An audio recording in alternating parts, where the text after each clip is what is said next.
Reddit, what is your NOSLEEP story that actually happened? I lived in an apartment a few years ago. 4 units upstairs, 4 units downstairs. I lived upstairs, and the apartment below me was vacant. I kept hearing footsteps through the apartment, and I knew I shouldn't have. Nobody was downstairs. I asked someone to come over and listen, just to see if I was crazy. Maybe I'm just hearing other apartments since it's empty downstairs, and everything is echoing. Wrong, I kept hearing the footsteps. This went on for a solid hour. Finally I called the landlord and the police. Apparently someone had broken in through the windows downstairs, and was walking back and forth through the apartment with a knife. Freaking horrifying.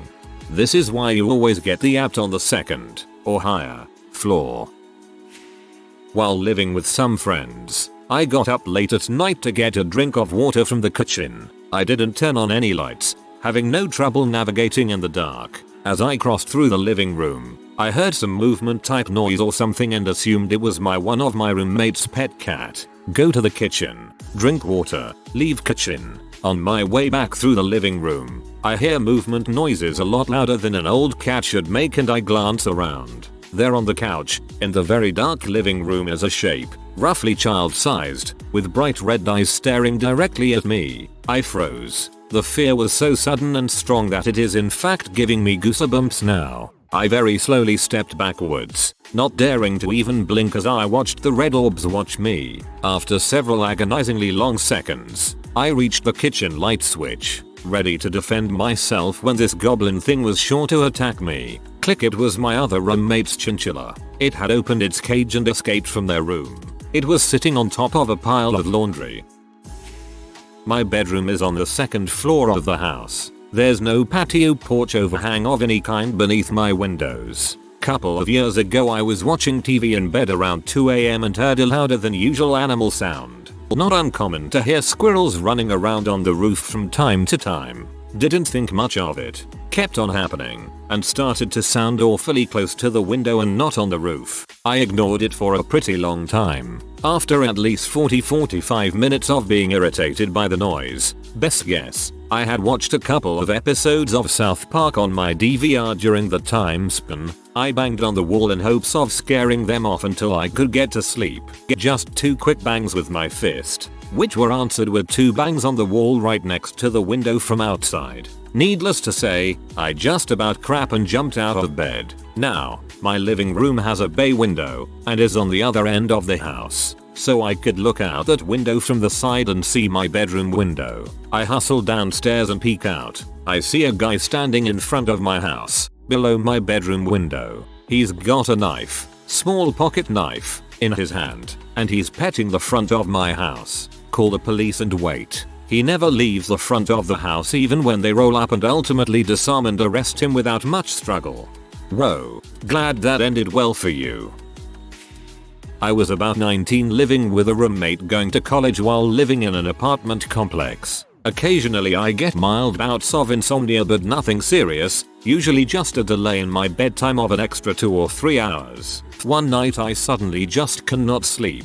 Nothing will get me to relax, and I eventually give up and just sit in the front room playing Heavy Rain all night, as it had just come out a few days ago. The next day when I head off to work exhausted with 0 hours of sleep, I got a text from my roommate. Dude, the police are all over the apartment complex. Apparently 9 apartments including our downstairs neighbor were broken into last night with people home sleeping. Some people even reported things being stolen from the rooms they were sleeping in. It hit me that had I not stayed up all night and left the light on in the front room, I would have been robbed or worse. You couldn't sleep because there were enemies nearby.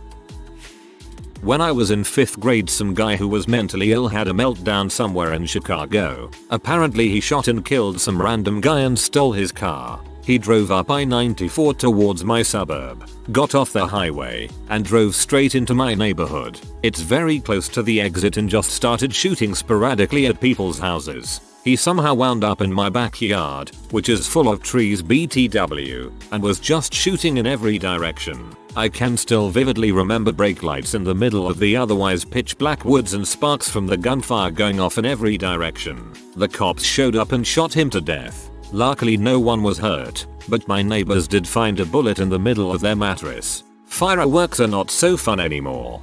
The cops showed up and shot him to death. Luckily no one was hurt. Had a chuckle at that one. I was living in Fort Wayne for a short time and the house I stayed in was on the outskirts of the main city, set way back on a dirt road in Farmville. The house is over 200 years old and I would routinely freak myself out because of the age, location, and my only other roommates were 2 cats. Anyways, during one of the coldest nights in January, -15°F, I heard someone frantically ringing my doorbell at 2:33 a.m. Slowly approaching the door to get a glimpse of my unexpected company before they realized I could see them. Suddenly I heard them thump across the wooden wrap-around deck leading up to the front door and make their way to the big glass side door. I heard a moan groan. I heard someone jiggle the doorknob. By this time I am calling the cops and cowering in my room with my pistol drawn. During the 25 minutes it took for the cops to make their way up there to investigate, I could hear and see the shadows of people outside each window, trying each one to see if it slid open. When the cops arrived, they walked around the house and only identified one set of footprints in the snow and one set of drag marks. Also they could identify where and when the person being dragged was seated down in the snow at various entry points while the other guy was checking for a way in. It moved shortly after, not because of the attempted entry but because Fort Wayne is a terrible place to live. TLDR. Man with man in tow tried to cuddle, laid on the couch for the next 3 hours, clutching my .357 and watching my heart attempt to exit my chest cavity. I'm unfortunately from Fort Wayne and they were probably looking for stuff to steal to buy M. We moved into a new house a few months ago. As we were in the process of purchasing the house, the renter who was living in it died unexpectedly of natural causes in his mid-40s. He died right in the middle of the living room. Shortly after, we move into the house, and almost immediately our 2-year-old daughter starts talking about the ghost that lives in our house. Now let's be real here. She is 2 and 2-year-olds are very impressionable. Halloween had recently passed, and she had this Halloween themed picture book that she loved to read. So it's entirely possible that all this talk of ghosts was just coming from looking through that book on a regular basis. Still, she was always telling me that the ghost was in her playhouse in the basement, or that the ghost was on the stairs, or that the ghost was standing in the corner. She never seemed to be afraid of the ghost, and considered him to be her friend, so I wasn't all that concerned even if there really was a ghost haunting our house. If he's a nice and helpful ghost, it could certainly be a lot worse. I would often tell the ghost that he was welcome to stay if he wanted to, but he was also welcome to go if that would make him happier. I was about 30/70 on the ghost being real and she could see and talk to him versus the ghost being just her imagination fueled by her Halloween book. Until one day, when we were going out to the car to go to daycare in the morning. It was still dark out and rainy. My daughter told me that the ghost was on the back deck. And then she told me that today was the ghost's birthday and she wanted to sing him happy birthday. Once again, I mostly disregarded what she was saying, as she is birthday obsessed and has in the past made us sing happy birthday to Mickey Mouse, a bowl of fruit snacks, and the bathroom. So we sang and wished the ghost a happy birthday and went on with our lives. Later that day, out of pure curiosity, I looked up the obituary of the man who had died in our house. And wouldn't you know it was his freaking birthday. Upvote for singing happy birthday to a bowl of fruit snacks. Posted this before, but it's one of my family's favorite stories. My uncle called my mom one morning and told her this. I have 4 little cousins and who never got to meet my grandfather. He passed before they were born. One morning, they ran downstairs for breakfast as they usually do. As my uncle was getting their food ready, one pointed to the fridge and said, "That's him, my uncle." Not thinking much of it, said who and looked over. They were pointing at a picture of my grandfather that they never got to meet. My cousin responded, "The man that comes and talks to us at night until we fall asleep sometimes." Not horrifying, but still, eerie. I work in a small building with 3 wings and my office is located in a little back hallway of one of the wings. I share the office with another girl and it's usually pretty quiet. One evening she and I were the only ones in our wing still there and we both heard a door loudly shut in the hallway. We were both a bit confused and, upon peeking out, I noticed nothing out of the ordinary. The next 2 weeks I was staying really late to catch up on hours so I could have a winter break. and I began noticing little noises in the hallway when I was positive nobody was in the building. It sounded like a shoe sliding on the floor. This happened a couple of times. Earlier in the evenings it would just be me and the janitor, and she started getting really spooked. She said she heard doors slamming in one of the wings even though everybody had left. We investigated one night to find that all of the doors were properly locked, but I noticed that the kitchen light was on, even though the door was locked. The janitor freaked out because she knew she'd turned the light off before locking the door. I also recalled the light being on a couple of nights when I was the only one there.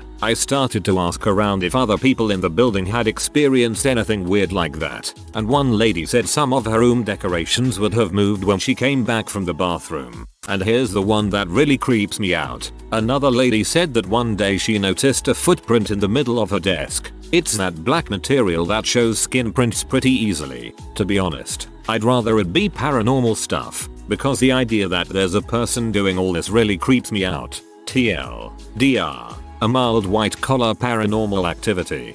I can only imagine that there was someone secretly living in the building. Yes, that's just as terrifying.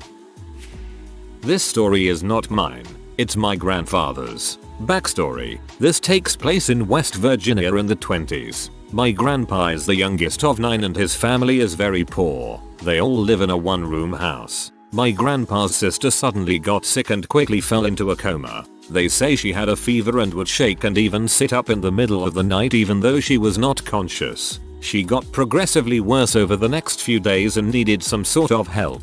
My grandpa and his oldest sister Glenna stayed behind while the rest of the family went to the neighbor's house 10 miles down the road for some food and medicine. As soon as the family got home that night, their mom went to the sister's bed and started to put a cold cloth on her head. Immediately her eyes flew open for the first time in days and she looked her mother right in the eyes and said, "The Lord wants Glenna." She fell back and twitched before going back into unconsciousness. The next morning Glenna and the sister had died. The younger sister died from the fever, and Glenna died from unknown causes. I'm late to the game and I shared this before years ago, but why not? When I was a kid my parents would take me to the local zoo a lot during the summer. They had a small pack of about 4 or 5 wolves and they were my favorite. 5-year-old me would sit for hours watching them run around and play or just nap. One female in particular seemed to like me. Every time I was there she came up and licked the glass as if I were her big weird puppy. I loved her the best. Well, school started up again so I wasn't able to go to the zoo for several months. One night I woke up and had to go to the bathroom so I didn't bother turning on the light and stepped into the hallway and there was a wolf in our house. I yelped because it startled me, but I wasn't afraid. It just stood there looking at me until my mom came out of their bedroom to ask what was wrong. I didn't want them to think I was crazy because there's no possible way there really could have been a wolf in my house, so I told her I saw a spider. I forgot about it until the next summer when we went to the zoo and the entire pack was gone. They'd all been wiped out by parvo. I know there are a million logical explanations for what I saw, but I like to think it was my friend coming to say goodbye. Bruv, you've got a protective wolf ghost. That's a pretty powerful thing to have. So I had this whistle that was pretty crap. It was super obnoxious, with this terrible, but very distinctive, sound. It was like the death cry of a goose, followed by a rattling noise. It always hung off a bright orange lanyard, which I'd hook on the door handle of my front door. Every morning, I'd get up and see the awful whistle hanging from my door. Now, right next to my front door was a window that didn't quite latch. It wasn't open all the time, but if you pushed on it for long enough, it would give way. One night, it was raining hard as heck. I woke up at 4 AM to the sound of banging downstairs. I assumed the wind had blown the window open, and I didn't want the carpet to get soaked, so I got up and went to close it up again. Sure enough, the window was wide open. As I went to close it, I heard something out the window. In the distance, I heard the fricking whistle. It was gone. The lanyard and the whistle were off the handle, and someone was blowing the whistle somewhere out in the storm. I checked the house top to bottom, nothing else was stolen, just the whistle. I fixed the window. Sounds like one of your neighbors hated your whistling. It was winter break, freshman year of college. I drove up to visit one of my friends in northwestern Pennsylvania for New Year's. I needed to be back home the next day for work, so I decided to drive back at like 2 AM. I was driving down Interstate 79. For anyone reading this from PA, it was around Grove City where this event took place, and I maybe saw 2 cars in a 60-mile span. I came up around a bend and saw what looked like a black bear in my lane, and I swerved and went off the road and crashed into the tree line next to the highway. I was in the middle of nowhere and the bear just booked it into woods. My car was freaking totaled and I knew I wasn't gonna see any cars for hours to help me out. I called 911 and they said they would come in like 20 minutes. I got out of the car and stood up on the shoulder of the highway and waited. After about 5 minutes I heard some rustling in the bushes and there it was, the freaking bear. Turns out when I went off the road I hit a cub and mama bear was pee as all heck. I booked it over to the back of the car and hopped in the trunk. Thank God I had a big Ford Expedition so the bear couldn't frick with it too much. For another half an hour the bear tried ramming the car and was trying to get at me in a frenzy. The police showed up and the sirens scared mama bear off into the woods again. It was the most terrifying experience of my life. All of the alarms in my house went off at exactly midnight. Then later in the night, all of the phones in my house rung at exactly 3 AM. I watched the Babadook the day before with my girlfriend, needless to say I was terrified. The boy in that movie was amazing. I don't think I've ever seen better child acting. When he's in the back seat and being attacked, it was insane. I've also never gone from hating a character so much to end up rooting for them in the end. My daughter slept in the bed with me for a few years after her father and I had divorced. Probably ages 3 through 6 or so. My bed was against the wall, and she slept on the side of the wall. I slept on my side facing her, so my bathroom was to my back. We had not fallen asleep yet, but had just been laying there being quiet and still. All of a sudden, she says, "Mommy, why is there a man standing behind you?" My body turned ice cold, and it felt like all of the blood drained out of my body. I finally got up the nerve to turn over and look. There was nobody there. She had said it so seriously, but the little toot was totally joking. I have never been so scared in my life, and to this day I will not sleep with my back facing that bathroom door. This was 13 years ago. And that is exactly why I do not want children. This is for my parents. I was about 3 years old, and it was way past my bedtime, but I was restless, and I snuck out of my bed and made my way to the living room, where my parents were watching a documentary about World War II. I remember hearing things like Hitler and Luftwaffe and Messerschmitt. Now, to a child toddler who had a trouble enunciating hard consonants, those words were actually very easy to replicate and sound out. Then I heard my parents talking to each other, idly wondering if the pilots all bought into that evil bad man Hitler's lies and how some of the pilots felt if they had a conscience at all. Anyways, the next day, I drew a crude plane on a piece of paper and was making airplane noises like I had overheard on TV. According to my mother, I never had expressed any interest in planes, had no exposure to planes before, at least, not to her knowledge. So she was curious why I would suddenly draw a plane out of the blue. It's my plane. Oh, it's your plane? Yep, my plane. It's Messerschmitt. What? Messerschmitt. Mama, I was in the Luftwaffe. Honey, where did you hear those words? I wanted to do good, but Hitler made me bad. Then I had to go away for a while, but now I'm here. Anyways, for years my parents were convinced that I was a reincarnated soul of a World War II German pilot. It wasn't until fairly recently that I had a random recall of the whole thing and told my parents. Everyone was very amused. That's hilarious. I probably would have crapped myself if I was your parent.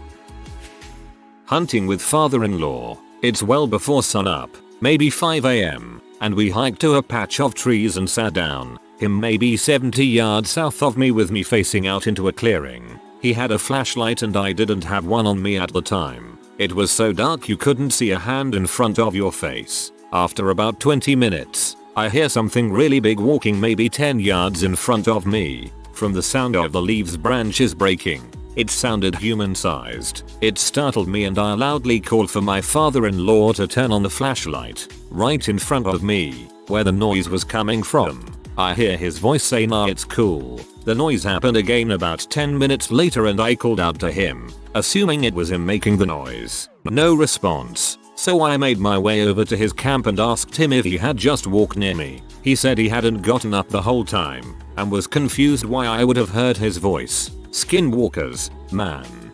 That's the most chill Skinwalker ever then.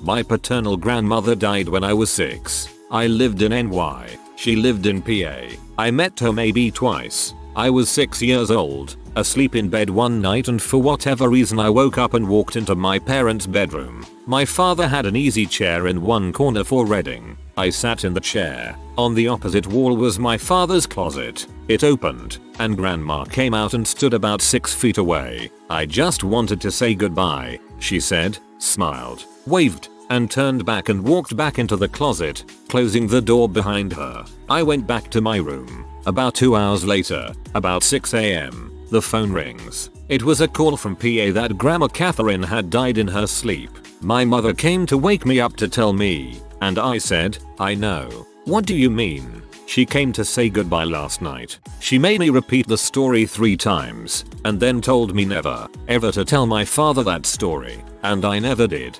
Similar story, was in my early 20s and awoke at 4 AM to this wait at the end of my bed. My grandfather was sitting there, said my name, and then disappeared. 2 hours later I get a call that he unexpectedly passed away at 4 AM. Home from grad school during Christmas break. Sleep still fricked up from finals aka caffeine, and worse, overusages. So at 4 AM, I'm downstairs at my parents' house, Reading. The original Dracula, Bram Stoker's. When Dracula wants to go to England, he hops on boat. During the voyage he kills all crewmen, the last of which he lashes to the helm of the boat, the steering wheel gizmo, still steering, though dead. As the boat crashes into the coast of England, dead people don't dock for crap. Dracula changes himself into a dog. He jumps from the boat, and as he lands, a huge bolt of lightning strikes. Much thunder ensues. At that exact moment, a huge bit of thunder and lightning outside my folks' house. December thunderstorms pretty rare in Midwest, so I levitate from the couch like the lightning had hit me directly in the butt. So freaked out, and probably still a little whacked from finals, that I got a butcher knife from the kitchen and wandered all through the downstairs area. Finally going upstairs to my bedroom, with knife. No idea what I thought I was looking for. If I'd seen a dog, I probably would have stroked out then and there.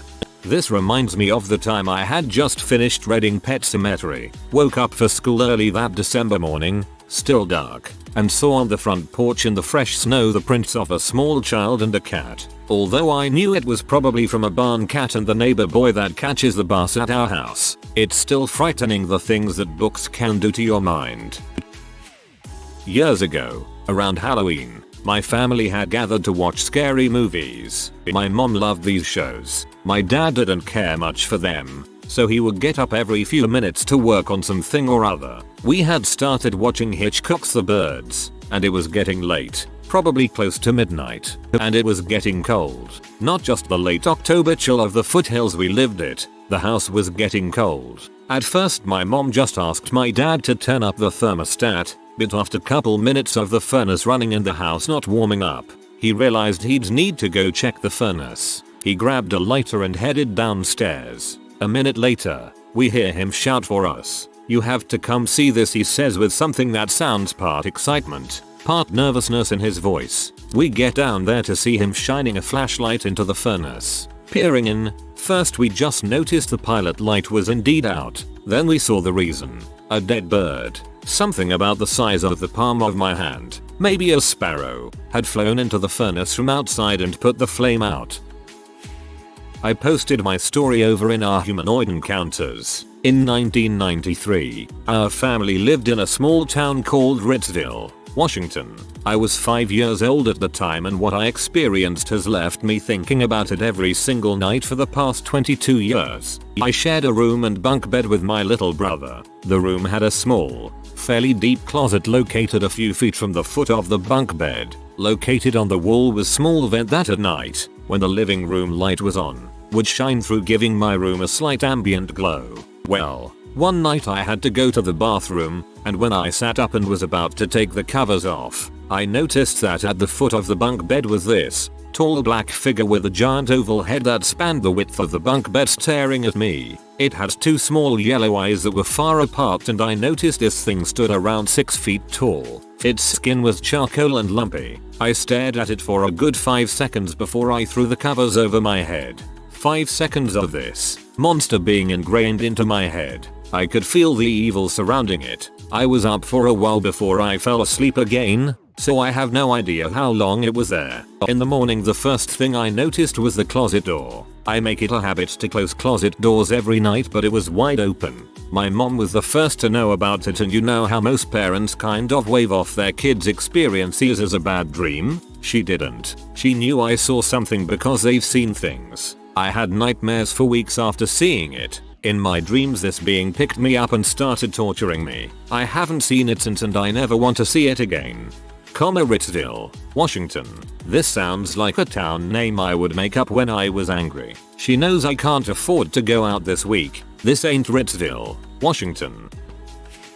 About 4 years ago, I was getting off work late around 11 PM when I hopped on the highway to head home. I got onto the I-10 in the middle of Phoenix, Arizona. This a big city on the busiest highway they have. But when I got on, there was no one for a mile or two until I came across a police cruiser driving about 5 miles an hour, zigzagging back and forth the entire width of the highway with lights on. This was the first time in my 15 years of driving I've ever encountered something like this and did not know what to do, so I slowed down to his speed and just stayed behind him. We were the only two on the road, and this crap went on for about 20 minutes. I started creaking out because there was just no one else on the road. Like, was I not supposed to be here? WTF is going on? And then just like that, the cop turned his lights off and took off, and fast. So I did too. For about a quarter mile until I started coming across the most insane catastrophe I have ever seen. There were at least 100 wrecked cars on the side of the road and in the road. Some looked like minor damage while some were completely fricked. I remember seats from a minivan just lying in the middle of the road. But the weirdest part was there were no people. Not a single freaking one. No drivers, passengers, no cops, paramedics, fire trucks, nothing. It's like this huge crazy crash happened and they came and loaded everyone up and just left. It was like driving through a scene of The Walking Dead. Completely unreal. 4 years later and I have not met a single person who saw it or found a news article on it. People think I'm crazy. Maybe those were the ghostly remains of all the crashes that had ever occurred in that stretch of highway, and the cop was a sort of guardian angel who got you to slow down so you wouldn't be added to the bunch.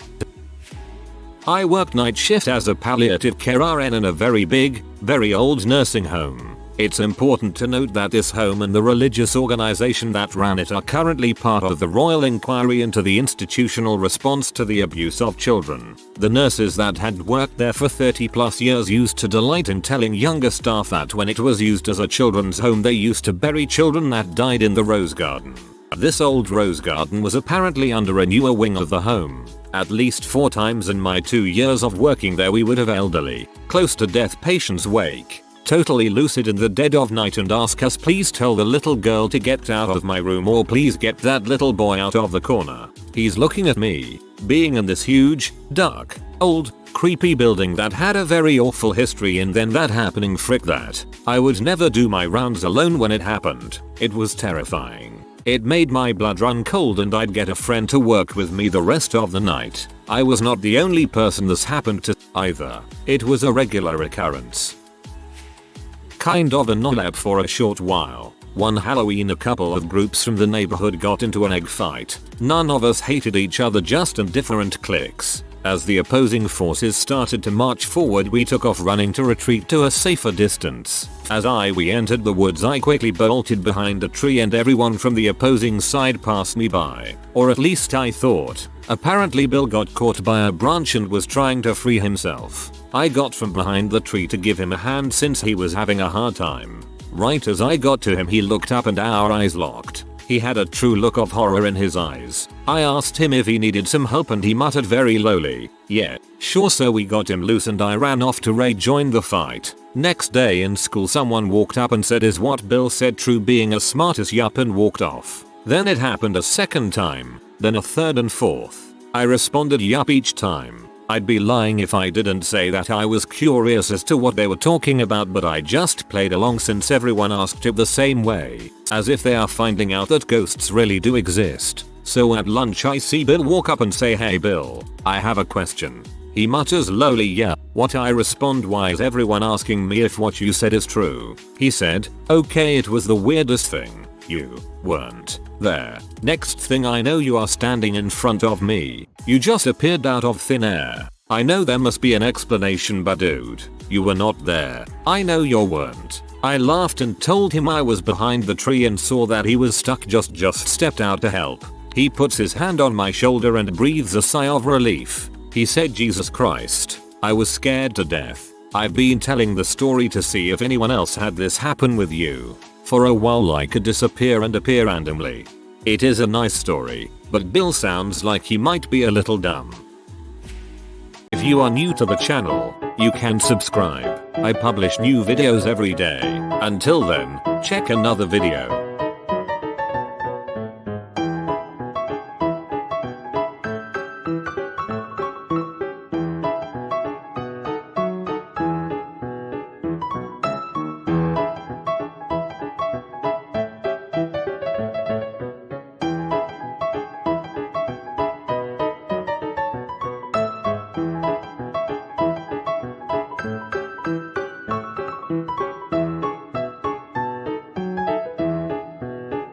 Bye for now.